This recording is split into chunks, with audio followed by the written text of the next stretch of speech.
Oath of the वायुपुत्रास की कहानी the secret of Nagas के अंत में ही शुरू हो जाती है, जब शिव को पता चलता है कि सभी परेशानियों का कारण सिर्फ और सिर्फ सोमरस है। वह सोमरस का सेवन करने वालों के खिलाफ युद्ध छेड़ देते हैं। यहाँ उनकी मुख्य रूप से लड़ाई दक्ष और दिलीपा से होती है। शिव युद्ध के लिए वायुपुत्रों से बात करते हैं, लेकिन शिव की पत्नी सती की हत्या हो जाती है। यहाँ शिव को गुस्सा आता है और वो मेलुआ और सोमरस का नाश कर देते हैं। ये शिवा ट्रायोलॉजी की तीसरी और अंतिम बुक है, जो 2013 में वेस्टलैंड से आई है। बुक में 565 पेज है। यह पुस्तक श्रृंखला की पिछली किश्तों की तुलना में लंबी है और इसमें पिछली पुस्तक में छोड़े गए सभी ढीले सिरों को कुछ पात्रों की मृत्यु के साथ संबोधित किया गया है। I'm Oshi Sahu and you're watching BookBuzz. If you had not subscribed our channel, please do subscribe and don't forget to press the bell icon.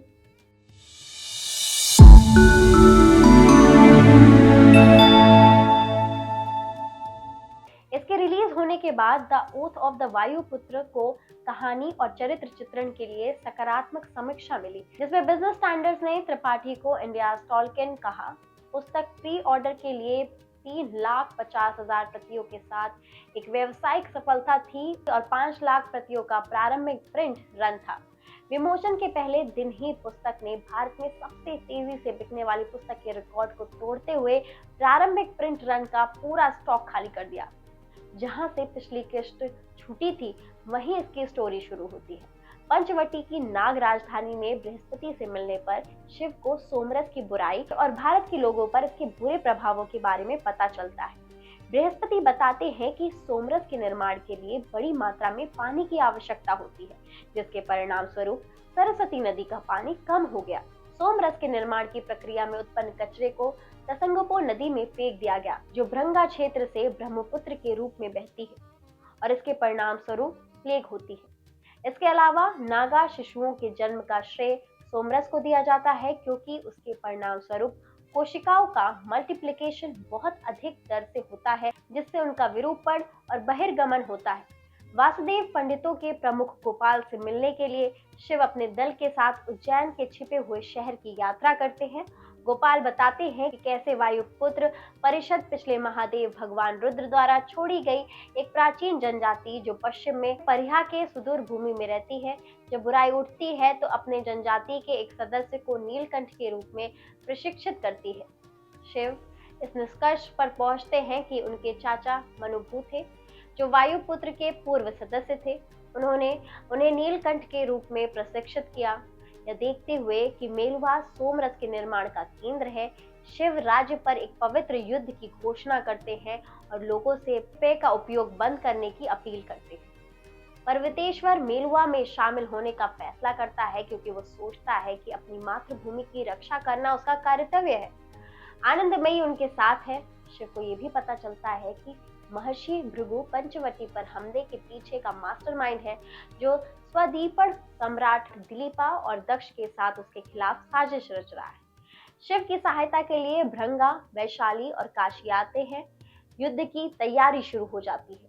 वह मेलुआ पर हमला करने के लिए नागाओं, ब्रांगो और वासुदेव हाथी वाहिनी को ले जाता है, जबकि कार्तिक और गणेश अयोध्या पर हमला करते हैं और उन्हें मेलुआ की सहायता करने से सफलतापूर्वक रोकते हैं। शिव मृतिकावटी शहर पर कब्जा कर लेते हैं और नागरिकों को विघ्नमाली के नेतृत्व वाली मेलुआन सेना को कैद कर लेते हैं। जो शिव को धोखेबाज मानते हैं वो भाग जाते हैं और भृगु और पर्वतेश्वर को 1000 मेलुआन सैनिकों द्वारा सती की सेना पर हमला करने और उन्हें हराने के लिए राजी करता है। इस हार के बाद शिव मेलुआ पर आक्रमण करने की योजना को छोड़ देते हैं और गोपाल के साथ परिहा के लिए निकल जाते हैं। वे मेलुहंस को उनके साथ शांति के लिए धमकाने के लिए घातक ब्रह्मास्त्र हथियार खरीदना चाहते थे। वहां उसकी मुलाकात वायुपुत्रों के मुखिया मित्रा से होती है, जो उसका मामा निकला।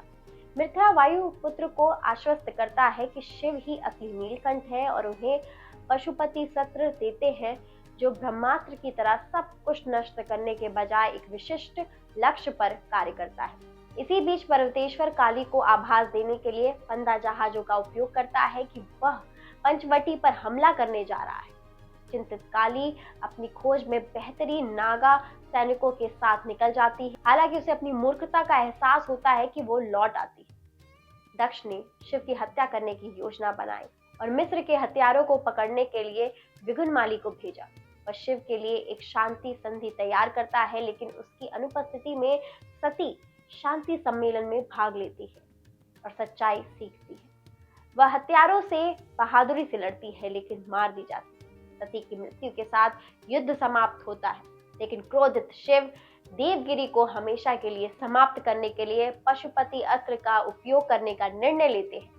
पर्वतेश्वर आनंदमयी वीरिनी शहर में वापस रहने और इसके साथ मरने का फैसला करते हैं, लेकिन कार्तिक भृगु को जीवित रहने और आने वाली पीढ़ियों के साथ अपने विशाल ज्ञान को साझा करने के लिए राजी करता है। शिव ने अस्त्र का उजागर किया और शहर के नीचे छिपी सोमरस निर्माण इकाइयों के साथ देवगिरी के इतिहास को समाप्त कर दिया। एपीलोग में शिव कैलाश पर्वत पर सेवानिवृत्त होते हैं, जहां वे अपने शेष दिन शांतिपूर्वक रहते हैं। हालांकि हर दिन सती को याद करते हैं। गणेश, काली और कार्तिक पूरे भारत में अपने कौशल के लिए देवताओं के रूप में प्रसिद्ध हो जाते हैं। वे मिस्र के हथियारों के पूरे कबीले को सफाया करके सती की मौत का बदला लेते हैं। भृगु ने पढ़ाना जारी रखा और अपने ज्ञान को भृगु संहिता नामक पुस्तक में समेटा। सती की मृत्यु को भुलाया नहीं जाता और उन्हें बाद में देवी शक्ति के रूप में जाना जाता है। ये पता चलता है कि सुनिश्चित करने के लिए कि सोमरस फिर से बड़े पैमाने पर निर्मित ना हो, यमुना का प्रवाह पूर्व की ओर हो जाता है, जिससे सरस्वती नदी सूख जाती है। यानी कहानी का समापन शिव और उनके सहयोगियों को उनके कार्यों और उपलब्धियों के लिए भगवान के रूप में लोकप्रिय होने के साथ होता है। उम्मीद है आपको हमारा ये वीडियो पसंद आया होगा। ऐसी ही वीडियो को देखने के लिए हमारे चैनल को अभी सब्सक्राइब करें। सायोनारा।